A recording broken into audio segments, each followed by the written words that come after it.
Hello friends, सी programming सीखने की इस सीरीज में आज हम देख रहे हैं एरे में से मैक्सिमम और मिनिमम नंबर कैसे फाइंड करें। तो सबसे पहले मुझे एक एरे की जरूरत पड़ेगी, तो वो मैं यहाँ पे डिक्लेयर कर देता हूँ। लेट अस से इंटीजर a ऑफ 5। उसके बाद CLR SCR लिख देता हूँ ताकि हमें कोई प्रीवियस आउटपुट दिखाई ना दे, और लास्ट में मैं गेट CHL लिख देता हूँ। अभी यहाँ पे हमने 5 नंबर्स का एरे डिक्लेयर किया है, उसका मतलब कि हमें यूजर के पास से 5 नंबर्स रीड करने हैं। तो उसके लिए मुझे स्कैनफ फंक्शन की जरूरत पड़ेगी। तो वो स्कैनफ फंक्शन के अंदर मैं सिंपल सा मैसेज लिख रहा हूँ, %d एड्रेस ऑफ A0। ये स्कैनफ फंक्शन मुझे एरे का फर्स्ट एलिमेंट रीड करके देगा। अभी सेकेंड एलिमेंट मुझे रीड करना है, तो मुझे सेम स्कैनफ फंक्शन लिखना पड़ेगा, उसके अंदर %d और एड्रेस ऑफ A1 लिखना पड़ेगा। उसके बाद थर्ड नंबर रीड करने के लिए मुझे स्कैनफ फंक्शन के अंदर %d और एड्रेस ऑफ A2 लिखना पड़ेगा। उसके बाद फोर्थ नंबर रीड करने के लिए मुझे स्कैनफ फंक्शन के अंदर %d एड्रेस ऑफ A3 लिखना पड़ेगा।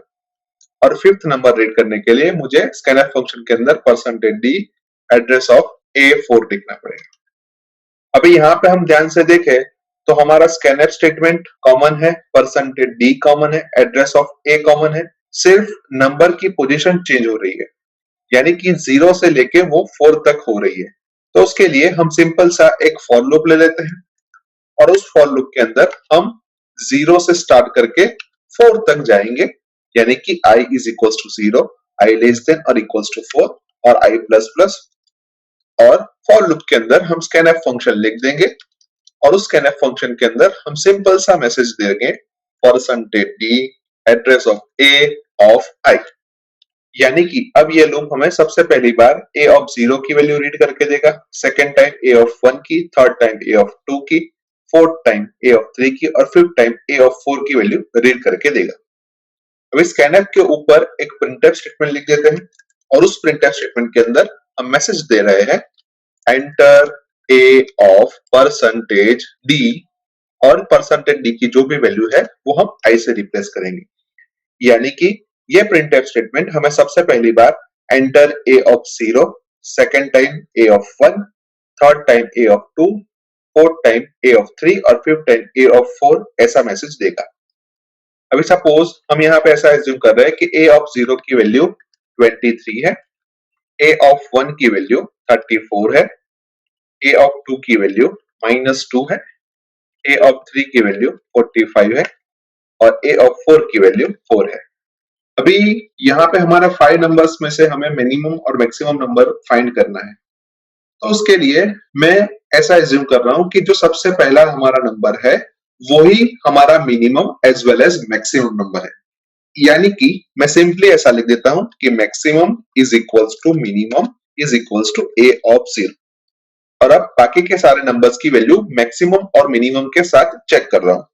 अगर बाकी की सारी वैल्यू में से कोई वैल्यू मैक्सिमम नंबर से बड़ी है तो मैक्सिमम की वैल्यू हम रिप्लेस कर देते हैं, और वो मिनिमम नंबर से छोटी है तो मिनिमम की वैल्यू भी हम रिप्लेस कर देंगे। अभी हमने पहले नंबर को तो मैक्सिमम और मिनिमम के तौर पे डिक्लेयर कर दिया है, यानी कि अब हम चेकिंग फर्स्ट नंबर से करेंगे। अभी यहाँ पे हमने मैक्सिमम और मिनिमम की वैल्यू A ऑफ 0 डिक्लेयर की है, यानी कि हम सिंपली यहाँ पे लिख देते हैं कि मैक्सिमम की वैल्यू 23 है और मिनिमम की वैल्यू भी 23 है। यानी कि फर्स्ट नंबर रीड करने के बाद हम ऐसा ही कह सकते हैं कि वही हमारा मैक्सिमम नंबर है और वही हमारा मिनिमम नंबर है। अभी हम सेकंड नंबर की कंपैरिजन मैक्सिमम और मिनिमम के साथ करते हैं, और चेक करते हैं कि वो नंबर मैक्सिमम नंबर से बड़ा है या नहीं। यानी कि A of 1 is greater than max, जो कि ट्रू है, और इसी वजह से हम ऐसा कह सकते हैं कि हमने जो मैक्सिमम की वैल्यू 23 एज्यूम की थी वो गलत है। यानी कि हम मैक्सिमम की वैल्यू को A ऑफ 1 से रिप्लेस कर देंगे, जो कि अब 34 हो जाएगी। उसके बाद हम A ऑफ 1 की वैल्यू को चेक करते हैं कि वो मिनिमम से छोटी है या नहीं, जो कि गलत है। यानी कि अभी तक हमने जो दो नंबर रीड किए उसमें से मैक्सिमम वैल्यू है वो 34 है, लेकिन मिनिमम 23 है। अभी थर्ड नंबर के बारे में हम चेक करने जाए तो हम वहां पे चेक करेंगे कि A ऑफ 2 की वैल्यू मैक्सिमम से ज्यादा है, जो कि गलत है। यानी कि अभी भी हमारी मैक्सिमम की वैल्यू एज इट इज रहेगी। उसके बाद हम चेक करेंगे कि a ऑफ 2 की वैल्यू मिनिमम से छोटी है, तो हाँ वो मिनिमम से छोटी है यानी कि ये ट्रू है, और अगर ये ट्रू है तो हम मिनिमम की वैल्यू को a ऑफ 2 से रिप्लेस कर देंगे, यानी कि अब मिनिमम की वैल्यू -2 हो गई। यानी पहले 3 नंबर रीड करने के बाद हमारे पास मैक्सिमम की वैल्यू 34 और मिनिमम की वैल्यू -2 है। नेक्स्ट इटरेशन के अंदर हम a ऑफ 3 की वैल्यू मैक्सिमम के साथ कंपेयर करेंगे और हमारी ये कंडीशन सही होगी, यानी कि हम मैक्स की वैल्यू को a ऑफ 4 की वैल्यू से रिप्लेस कर देंगे, यानी कि अब हमारी मैक्सिमम की वैल्यू 45 हो गई। उसके बाद हम a ऑफ 3 की वैल्यू को मिनिमम की वैल्यू के साथ कंपेयर करेंगे और वो हमारी कंडीशन गलत होगी, यानी कि अभी भी हमारी मिनिमम की वैल्यू -2 ही रहेगी। और लास्ट इटरेशन के अंदर हम a ऑफ 4 की वैल्यू मैक्सिमम के साथ कंपेयर करेंगे, जो कंडीशन गलत होगी, यानी कि अभी भी हमारी मैक्सिमम की वैल्यू 45 ही रहेगी। और उसके बाद हम a ऑफ 4 की वैल्यू को मिनिमम की वैल्यू के साथ कंपेयर करेंगे, यानी ये कंडीशन भी गलत होगी, यानी कि अभी भी हमारी मिनिमम की वैल्यू -2 ही रहेगी। यानी अभी हम देख सकते हैं कि हमारे पास मैक्सिमम की वैल्यू 45 है जबकि मिनिमम की वैल्यू -2 है। और अब हम दोनों को वैल्यू को प्रिंट करवा देते हैं तो हमें मैक्सिमम की वैल्यू 45 और मिनिमम की वैल्यू -2 मिलेगी।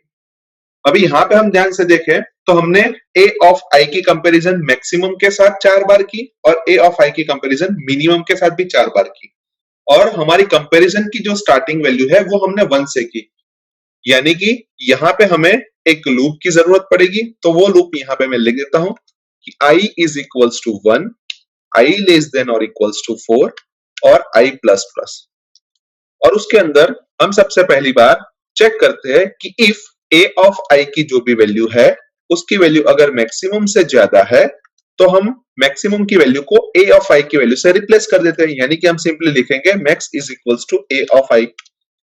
उसके बाद हमने एक और कंडीशन चेक की, यानी कि a ऑफ i की वैल्यू हमने मीन के साथ कंपेयर की, और अगर वो कंडीशन हमारी सही है तो हम मीन की वैल्यू को a ऑफ i की वैल्यू से रिप्लेस कर देंगे, यानी कि min is equals to a of i। और लूप के बाहर हम maximum as well as minimum की वैल्यू को प्रिंट करवा के देख लेते हैं कि वास्तव में वो सही वैल्यू मिल रही है या नहीं। तो हम यहाँ पे लिखते हैं कि maximum is equals to percentage d slash n और मैक्स, और उसके बाद फिर से एक बार प्रिंटफ स्टेटमेंट लिखेंगे और उस प्रिंटफ स्टेटमेंट के अंदर हम मैसेज लिखेंगे minimum is equals to percentage d, और परसेंटेज d की वैल्यू है वो हम मीन से रिप्लेस कर देंगे। अभी लूप के अंदर हमने i नाम के एक वेरिएबल का और मैक्स और मीन नाम के दो वेरिएबल का यूज किया है, लेकिन हमने उसको ऊपर डिक्लेयर नहीं किया। तो सबसे पहले हम वो 3 वेरिएबल को ऊपर डिक्लेयर कर देते हैं। लेट अस से integer i, integer mean, integer max. अभी हमारे प्रोग्राम का पूरा लॉजिक बन चुका है, तो सबसे पहले प्रोग्राम को सेव कर देते हैं। उसके बाद प्रोग्राम को कंपाइल करते हैं। कंपाइलेशन में कोई भी एरर नहीं आई तो प्रोग्राम को रन करके देख लेते हैं, जहां पे मैं a ऑफ 0 की वैल्यू 23, a ऑफ 1 की वैल्यू 34, a ऑफ 2 की वैल्यू -2, a ऑफ 3 की वैल्यू 45 और a ऑफ 4 की वैल्यू 4 इंसर्ट कर रहा हूं, और हमें आउटपुट के तौर पे मिल रहा है मैक्सिमम इज इक्वल्स टू 45 और मिनिमम इज इक्वल्स टू -2, जो कि परफेक्टली सही है, क्योंकि अभी अभी हमने ये 5 इंटीजर्स के लिए मैक्सिमम और मिनिमम की वैल्यू फाइंड की। अभी लूप के अंदर हमने i लेस देन और इक्वल्स टू 4 लिखा है, उसकी जगह पे मैं i लेस देन 5 लिखूं तो भी प्रोग्रामिंग लॉजिक में कोई फर्क नहीं पड़ता। नीचे भी हमने i लेस देन और इक्वल्स टू 4 लिखा है, उसकी जगह पे हम i लेस देन 5 लिखें तो भी हमारे प्रोग्रामिंग लॉजिक में कोई फर्क नहीं पड़ता। अभी यहाँ पे हम ध्यान से देखें तो हमने मैक्सिमम और मिनिमम नंबर 5 नंबर के एरे में से फाइंड किया है, पर अगर मुझे 10 इंटीजर के एरे में से मैक्सिमम और मिनिमम फाइंड करना है तो सबसे पहले मुझे डिक्लेरेशन के अंदर a ऑफ 5 की जगह पे a ऑफ 10 लिखना पड़ेगा। फॉर लूप के अंदर i लेस देन 5 की जगह पे i लेस देन 10 लिखना पड़ेगा, और नीचे भी जो फॉर लूप है उसके अंदर भी i लेस देन 5 की जगह पे i लेस देन 10 लिखना पड़ेगा। यानी कि मुझे 3 जगह चेंज करने के बाद 10 नंबर में से maximum as well as minimum number find होके मिलेगा। और अगर ये तीनों जगह में से एक भी जगह पे हम चेंज करना भूल जाए तो हमें एरर मिलने की चांसेस बढ़ जाते हैं। अभी ये 3 जगह पे चेंज करने के अलावा हमारे पास एक और ऑप्शन है, जो ऑप्शन है कि हम एक कांस्टेंट डिक्लेयर कर दें। यानी कि हम ऐसा लिखते हैं कि हैश डिफाइन n और 10, और जहां जहां पे भी हमने 10 लिखा है वहां पे हम n लिख देते हैं। यानी कि अभी ऊपर a ऑफ n हो गया, i लेस देन n हो गया, और नीचे भी हम i लेस देन n कर देते हैं। यानी कि अब सिर्फ ऊपर एक जगह पे चेंज करने से नीचे तीनों जगह पे ऑटोमेटिकली n की वैल्यू रिफ्लेक्ट हो जाएगी। यानी कि ये तरीका पहले के तरीके से बेटर तरीका है। तो एक और बार प्रोग्राम को सेव कर देते हैं, उसके बाद प्रोग्राम को कंपाइल करते हैं। कंपाइलेशन में कोई भी एरर नहीं आई तो प्रोग्राम को रन करके देख लेते हैं।